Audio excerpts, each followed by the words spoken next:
Bismillahirrahmanirrahim. Assalamualaikum warahmatullahi wabarakatuh. Alhamdulillahi rabbil alamin. Wa bihi nasta'inu ala umuri dunya waddin. Wa sallallahu ala nabiyyina wa sayyidina Muhammadin wa ala alihi wa sahbihi ajma'in. Amma ba'd. Kita panjatkan puja dan syukur kehadirat Allah Subhanahu wa ta'ala. Pada kesempatan malam yang berbahagia kali ini, hari Senin, malam Selasa, kita kembali diberi kekuatan, kesehatan, hidayah serta taufik dari Allah Jalla wa Ala, sehingga kita bisa kembali menghadiri pengajian rutin Asmaul Husna di Masjid Manarul Ilmi di Komplek Pondok Pesantren Tunas Ilmu di Desa Kedung Buluh, Purbalingga ini. Kita berharap semoga Allah Subhanahu wa ta'ala melimpahkan kepada kita semuanya ilmu yang bermanfaat, sehingga bisa kita amalkan sebagai bekal untuk menghadap kepada Allah Jalla wa Ala. Allahumma amin.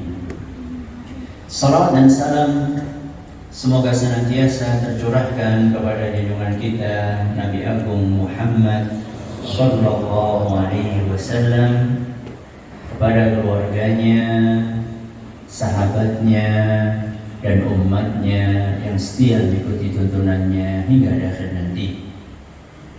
Para hadirin dan hadirat dan juga segenap pendengar serta pemirsa rahimani wa rahimakumullah. Pada pertemuan yang lalu kita telah mengawali pembahasan tentang nama Allah Al-Ghani, yang maha kaya secara mutlak. Hari ini sebagaimana yang sudah kami sampaikan, bahwa kita akan mengkaji buah manis yang akan kita petik manakala kita mengimani nama Allah yang mulia ini, yaitu Al-Ghani. Yang punya kitabnya silakan dibuka halaman 146. Fadhal. Bismillahirrahmanirrahim. Qala al-musannif Syekh Abdul Aziz bin Nasir Al-Ghani hafizahullah ta'ala. Al-Ghani jalla jalaluhu min athar al-iman bihadha al-ism al-karim. Awwalan ifradullah 'azza wa jalla bil 'ibadah, li'annahu subhanahu huwal ghaniyyul mutlaq, wal ghaniyyu wasfun lahu subhanahu dhati.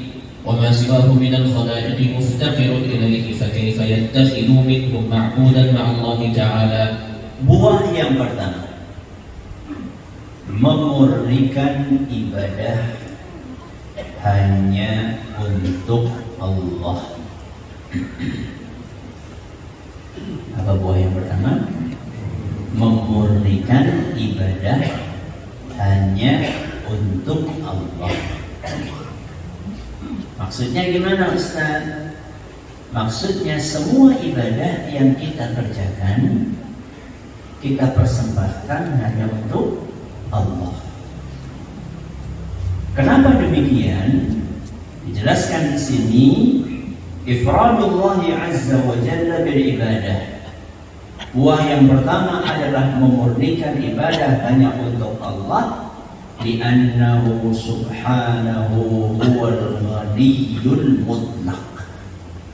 Karena hanya Allah lah yang maha kaya secara mutlak.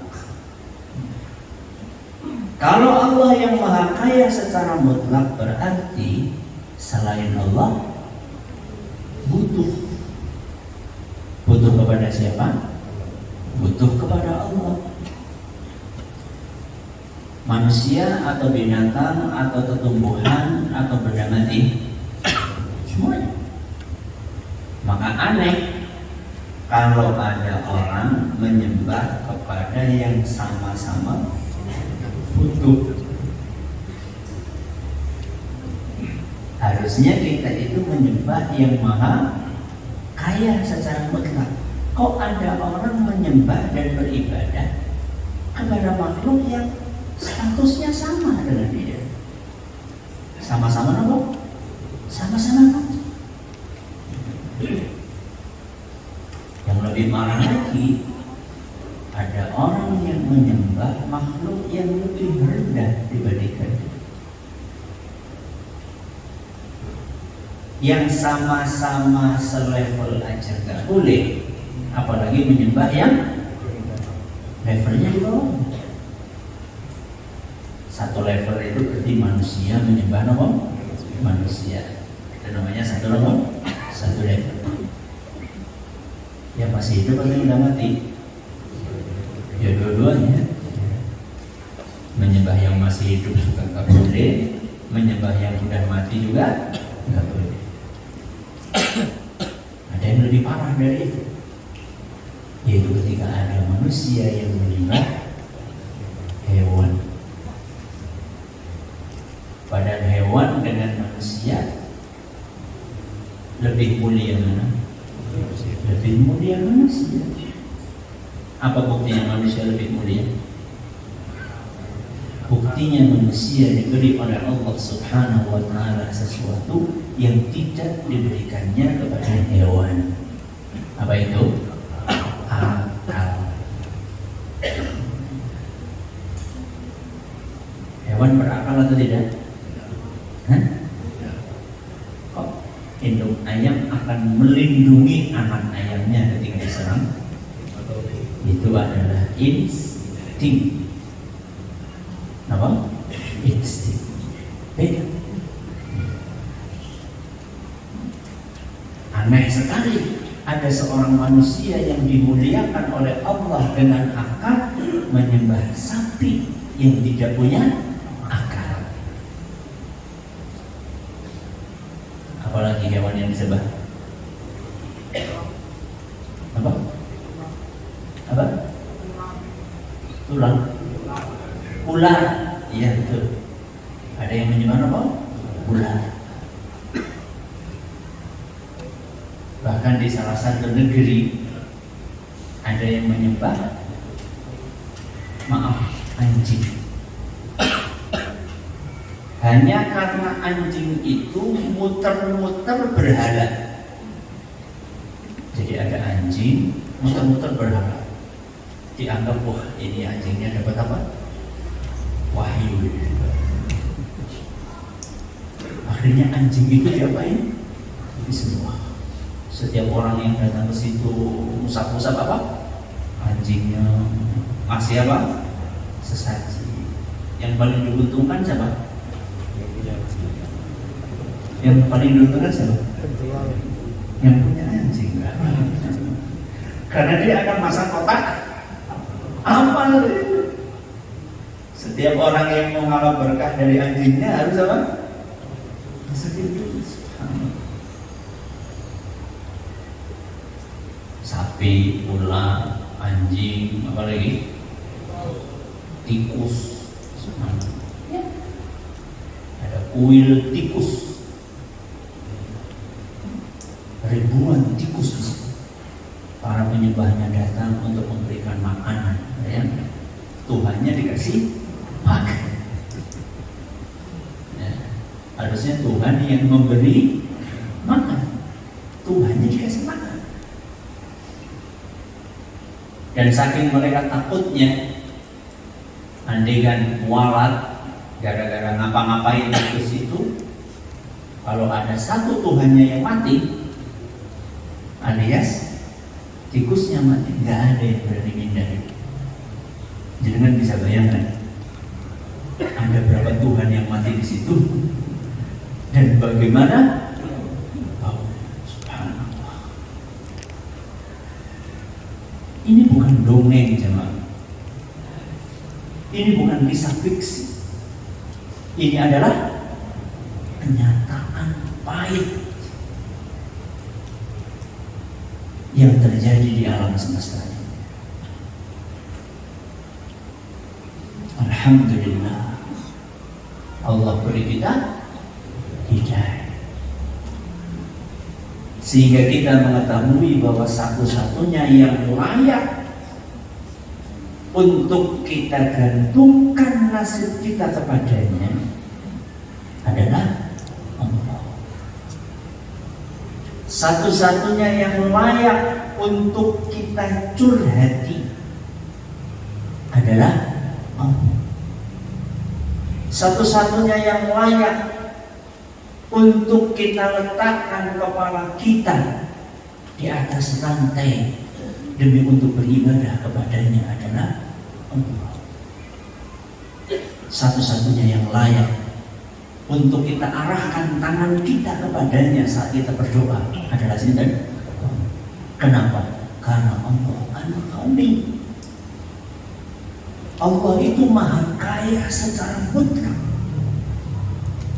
Apa kata Allah Subhanahu wa ta'ala? Ya ayyuhan nas, wahai para manusia, antumul fuqara'u ilallah. Wahai para manusia, sesungguhnya kalian semua fuqara. Nama fuqara? Fakir. Nama fakir? Butuh. Butuh kepada Allah. Sehingga ketika kita ada sesuatu kebutuhan, mintalah kepada sinten? Kepada Allah. Sebanyak apapun kebutuhan kita, jangan pernah merasa bahwa Allah akan keberatan. Saya butuhnya satu M apa T? Dulu 1 M itu udah gede banget ya. Sekarang saking banyaknya orang korupsi T triliunan gitu. Jadi seakan-akan kayak saya T itu loh sedikit, padahal itu akad banget. Kalau saya ingin menghajikan orang sekampung, mungkin apa susahnya bagi Allah? Jangankan menghajikan orang sekampung, lawang orang Indonesia, sedunia saja Allah bisa. Dan itu sama sekali tidak mengurangi kekayaan Allah sedikit. Masih ingat? Kecuali hanya seperti berkurangnya air laut ketika jarum dicelupkan ke dalam. Kemudian jarum itu diapain? Diangkat. Hanya seperti itu berkurangnya, alias tidak berkurang. Itu maknanya. Maka latihan, ya, sholat untuk sinten? Allah. Puasa untuk sinten? Allah. Baca Quran untuk Allah. Mengajak anak kita untuk menghafalkan Al-Quran untuk sinten? Allah. Bukan untuk bangga-banggaan, bukan untuk dipamerkan, ya. Bukan untuk meningkatkan status sosial. Betul-betul lillahi ta'ala. Hadir di majelis ini, ngaji, itu kita murnikan niat kita hanya untuk Allah, bukan untuk yang lainnya. Semata-mata kita hadir ke sini supaya lebih kenal tentang Allah Subhanahu wa ta'ala. Setelah kenal, maka kita akan semakin merasa dekat dengan Allah. Itu tidak.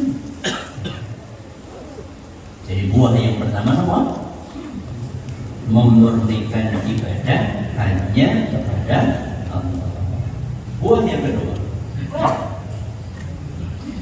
ثانيا الافتقار التام إلى الله عز وجل، لأن الفقر صفة ذاتية ملازمة للعبد في جميع أحيانه، فلا حول ولا قوة له إلا بالله تعالى، ولا يستغني أحد عن ربه سبحانه طرفة عين. والشعور بالافتقار إلى الله عز وجل يجعل العبد خائفا راجيا متوكلا على ربه سبحانه في دفع الضرر وجلب النفع، متبرئا من الحول والقوة متضرعا له إلى ربه سبحانه وداعيا له في كل حين. Yang kedua, buah mengimani nama Allah Al-Ghani adalah merasa sangat membutuhkan Allah. Apa buah yang kedua? Merasa sangat membutuhkan Allah. Dalam istilah syar'i atau istilah syariat, ibadah ini namanya al-iftiqar. Kenapa? Al-iftiqar, merasa sangat butuh kepada Allah. Ini ibadah lisan, apa ibadah hati, apa ibadah kaki? Ibadah apa? Hati. Iftiqar itu ibadah apa? Hati. Merasa, berarti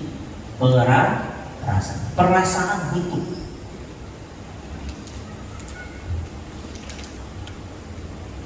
Kenapa kok kita harus merasa butuh kepada Allah? Dijelaskan di sini. Al-iftiqaru tamu ila Allah. Totalitas dalam merasa butuh kepada Allah. Li'anna al-faqra sifatun dzatiyatun mulazimatun lil-'abdi fi jami'i ahyanihi. Karena sifat asli kita itu fakir. Dalam hal apa? Dalam semua.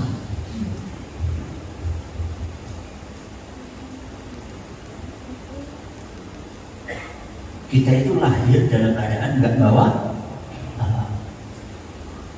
Walaupun anak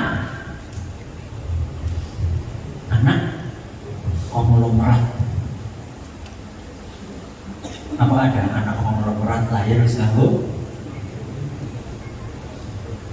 Jas lengkap taruh jas sini. Nah, berarti dia itu ketika lahir dia sudah fakir.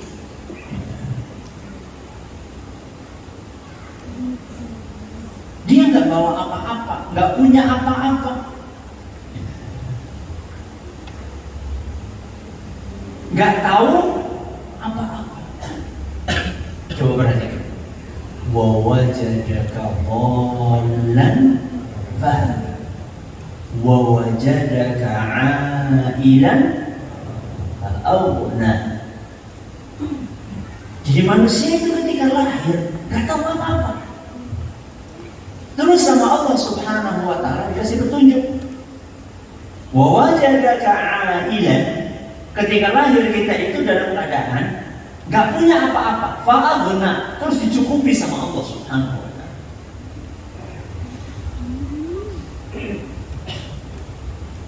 Walaupun dia itu anaknya ulama besar sekalipun, tetap ketika lahir ceprot ya nangis. Orang anak kiai itu lahir biasa gitu. Tetap apa? Nangis. Wallahu akhrajakum min butuni ummahatikum la ta'lamuna syai'an. Allah Subhanahu wa ta'ala mengeluarkan kita dari perut ibu kita dalam keadaan tidak tahu apa-apa. Kemudian secara bertahap Allah kasih apa? Ilmu kepada kita melalui mata yang Allah berikan kepada kita, melalui apa? Telinga yang Allah berikan kepada kita, melalui lisan yang Allah berikan kepada kita. Kita itu butuh banget sama Allah. dalam urusan duniawi maupun dalam urusan apa? Ukhrawi. Kullukum dhalun illa man hadaituhu. Semua dari kita aslinya tersesat, nggak tahu apa-apa kecuali yang diberi petunjuk sama Allah Subhanahu wa ta'ala. Kullukum 'arin illa man kasautu. Semua dari kita itu lahir dalam keadaan nggak bawa baju apa-apa. Setelah itu Allah kasih kita baju. Kullukum ja'i'un illa man at'amtu. Semua dari kita lahir dalam keadaan nggak punya makanan kecuali yang diberi makanan sama Allah Subhanahu wa ta'ala. Kemudian apa kata penulis? Fala haula wala quwwata lahu illa billah. Kita nggak punya daya, nggak punya kekuatan kecuali kalau dibantu sama Allah. Ada sebagian ulama menafsirkan la haula artinya adalah kita nggak bisa berpindah tanpa dibantu sama Allah. Berapa senti pindahnya? Bahkan 1 mili sekali. Berarti kalau kita geser sekarang itu berarti karena dibantu sama Allah. Jangankan menggeserkan badan, menggeserkan tangan saja kalau nggak dibantu sama Allah nggak bisa. Berarti ketika kita bisa menggeserkan tangan kita itu karena dibantu sama Allah. Berapa banyak kejadian orang yang udah siap makan nggak jadi makan. Kenapa? Tangannya tiba-tiba lemes alias stroke. Jadi kita bisa menggerakkan tangan kita, bisa mengangkat tangan kita, bisa mengedipkan apa? Mata kita. Itu semua karena bantuan Allah. Kita bisa apa? Menghirup udara. Itu kan dibantu sama Allah. Apa kita pikir setiap orang yang punya hidung pasti bisa menghirup udara? Belum tentu. Ada orang yang punya hidung gak bisa menghirup karena pilek, apa namanya? Asma. Banyak. Kita bisa menghirup udara. Kemudian kita bisa apa? Mengeluarkan udara. Kita bisa mengunyah. Itu semua ada bantuan Allah dalam urusan dunia, dalam urusan dunia. Apalagi dalam urusan ukhrawi, urusan keimanan, urusan hidayah, itu mutlak hanya Allah yang bisa memberikan.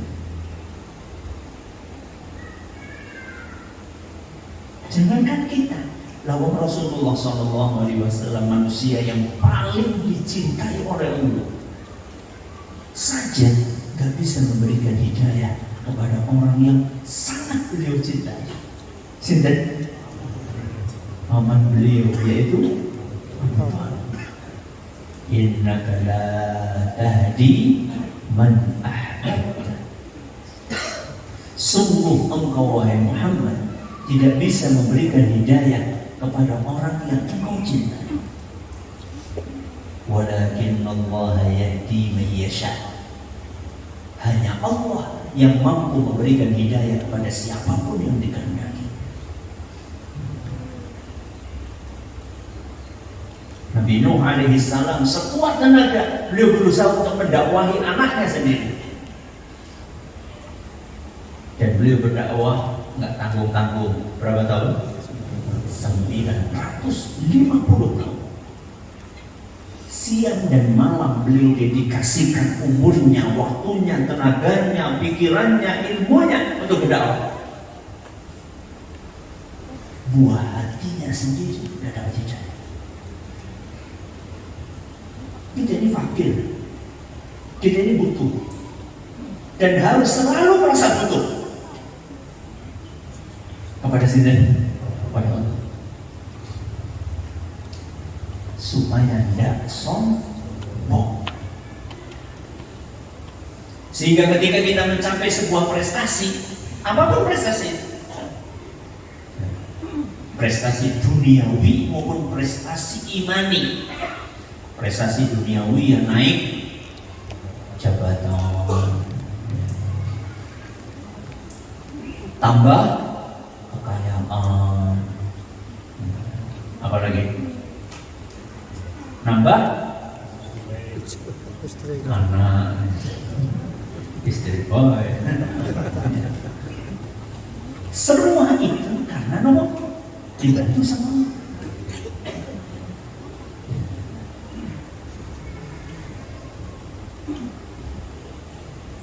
Apalagi prestasi yang sifatnya imani. Dulu sholatnya bolong-bolong, sekarang Masya Allah, ya, nggak pernah telat 5 waktu.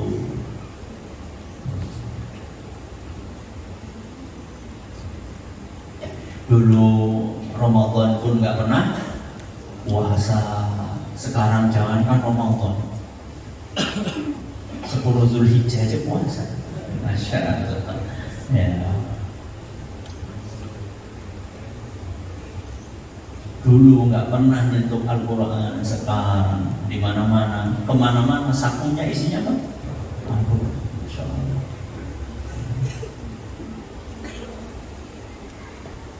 Ya. Dulu setiap ditanya sama orang gimana, siap. Ya, sekarang Insya Allah. Dulu ketika mengapresiasi keren, sekarang Masya Allah, barakallahu fiik, Masya Allah. Prestasi keimanan, nggak sombong. Kenapa? Karena itu dikasih sama Allah. Itu diberikan oleh Allah kepada dia.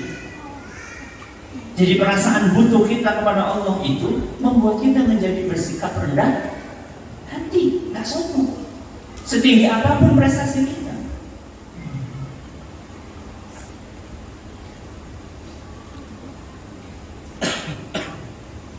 Ini buah yang keberapa? Buah yang kedua. Yang ketiga. ثالثا إن اسمه سبحانه الغني يثمر في قلب المؤمن الغنى القلبي، وهذا يثمر الاستغناء بالله تعالى وحده عن الناس وعزة النفس والتعفف والقناعة والزهد بما في أيدي الناس، بل يجرد العبد في تعلقه وقضاء حوائجه وطلب رزقه بالله الغني الحميد الكريم الوهاب الذي لا تفنى خزائنه. Yang ketiga, buah mengimani nama Allah Al-Ghani akan membuat kita kaya hati. Apa? Membuat kita kaya hati. Berarti belum tentu kaya materi. Orang tidak. Pertanyaannya, kaya hati itu apa? Apa? Konaan itu apa? Kaya hati. Merasa cukup. Merasa cukup apa?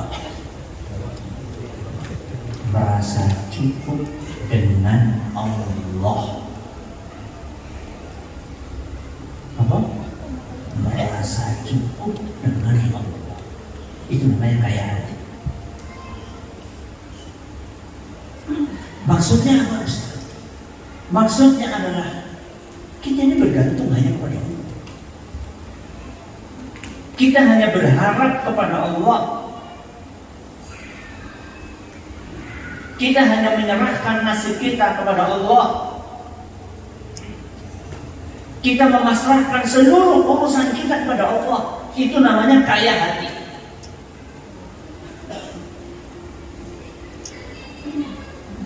Bukan menggantungkan nasib kita ke rekening di bank. Bukan menggantungkan nasib kita ke bos perusahaan tempat kita bekerja. Bukan menggantungkan nasib kita kepada banyaknya relasi, banyaknya koneksi, bukan.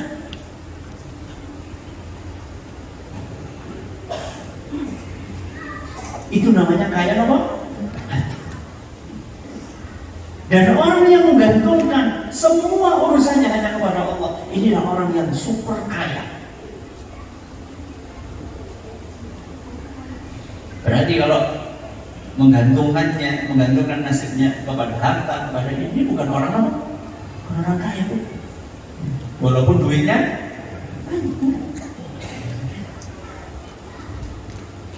karena semua itu bisa hilang dalam sekejap mata. Mungkin terjadi? Sangat mungkin terjadi. Seorang miliarder hanya dalam hitungan jam semua hartanya bisa apa? Ludes habis. Entah karena banjir, entah karena apa? Kebakaran. Bisa habis, setelah itu dia jadi apa? Orang miskin. Ketika seorang menggantungkan nasibnya kepada Allah, Allah bisa hilang? Tidak. Maka inilah orang yang kaya sejati. Makanya apa kata Nabi kita Muhammad sallallahu alaihi wasallam dalam sebuah hadis yang diriwayatkan oleh Imam An-Nasa'i dalam kitab beliau As-Sunan Al-Kubra dan dinilai sahih oleh Imam Ibn Hibban, Imam Al-Zahabi dan Syekh Al-Albani, innamal ghina ghinal qalb. Kekayaan yang hakiki adalah kekayaan hati.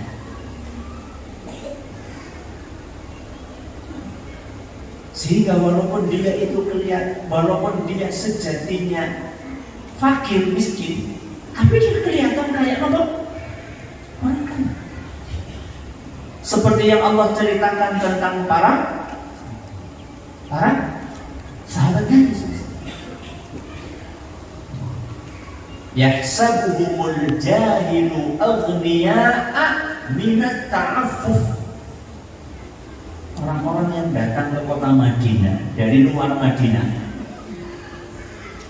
bukan penduduk apa? Asli Madinah, mengira para sahabat itu orang kaya. Kenapa? At-ta'affuf, karena mereka punya sifat iffah. Iffah itu orang jalukan. Orang apa? Jalukan. Kepada siapa? Kepada selain Allah. Enggak minta-minta kepada selain Allah. Enggak suka mengeluh.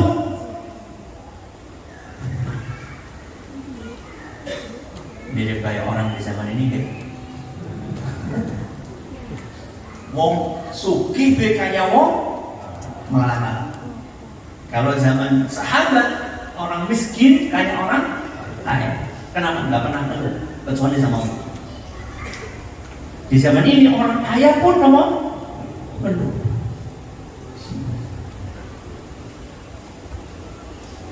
Kenapa mereka nggak suka curhat sama manusia? Kenapa mereka curhatnya sama Allah? Kenapa mereka nggak suka ngeluh sama manusia, tapi ngeluhnya sama Allah? Karena mereka yakin bahwa Allah itu Al-Ghani.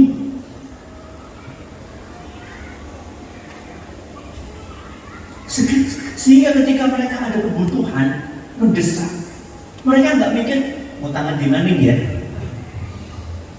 Sing kana wis, sing kene wis. Ya, terus boleh sing di mana? Begitu mereka punya kebutuhan, mereka langsung apa?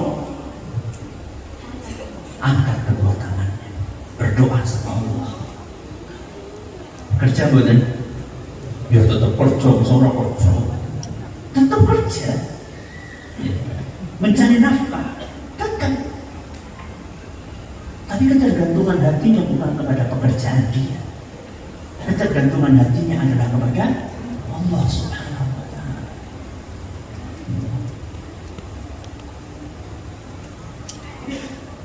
Mudah-mudahan suatu saat nanti kita akan membahas ya, sebuah tema judulnya curhat kepada Allah. Kenapa? Curhat kepada Allah. Di zaman ini dengan adanya medsos, curhatnya di mana? Status, pasang status. SPP bis 6 bulan, belum bayar, pasang status. Ternyata ada yang mau komentari, yang malah bisa tahu. Bicara keluar apa? Itu.